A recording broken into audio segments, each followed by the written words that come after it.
सभापति महोदय, जिस विधेयक पर इस सदन में चर्चा हो रही है उसका इस देश के अधिकांश लोगों ने और सदन में भी अधिकांश सदस्यों ने स्वागत किया है।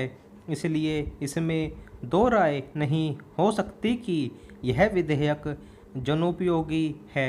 यह ठीक है कि कुछ लोगों ने, जिनके निहित स्वार्थ हैं, इस विधेयक का विरोध करने की हिम्मत की है। ऐसे लोगों में जनसंघ और स्वतंत्र पार्टी, जिनकी पूंजीवादी नीतियां हैं, उनका विरोध करना स्वाभाविक ही है।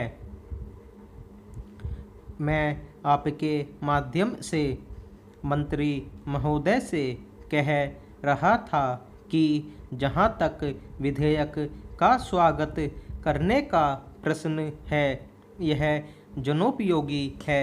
जहां मैं इस विधेयक का स्वागत करता हूं, वहां यह भी निवेदन करना चाहता हूं कि इस कानून को सफल बनाने के लिए, जैसा प्रधानमंत्री ने सदन में अभी कहा, जो लोग इसका स्वागत करते हैं उनको उचित दृष्टिकोण और ईमानदारी के साथ काम करना चाहिए।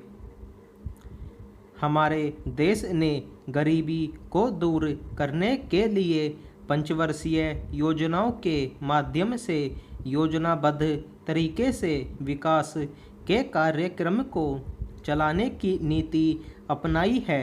विधेयक के सिलसिले में जहां यह विरोध किया जाता है कि इस विधेयक से एक तानाशाही पैदा होगी, अधिनायकवाद होगा, वहां मैं यह निवेदन करना चाहता हूं कि यह विधेयक उन लोगों पर जो पूंजीवाद के जरिए से, एकाधिकार के जरिए से हम पर नियंत्रण रखना चाहते थे और जिनकी पूंजी इस विधेयक के अभाव में बैंकों के माध्यम से बराबर बढ़ती जा रही थी, रोक लगाता है।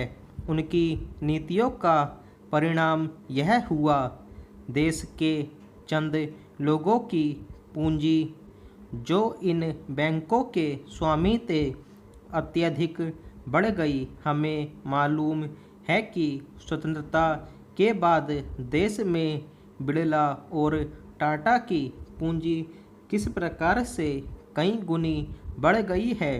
इसलिए कांग्रेस पर यह आरोप लगाया जाता रहा है कि उसके राज्य में मालदारों की मालदारी बराबर बढ़ती गई है। इसको कम करने के लिए कांग्रेस के निर्णय के अनुसार यह कदम उठाया गया।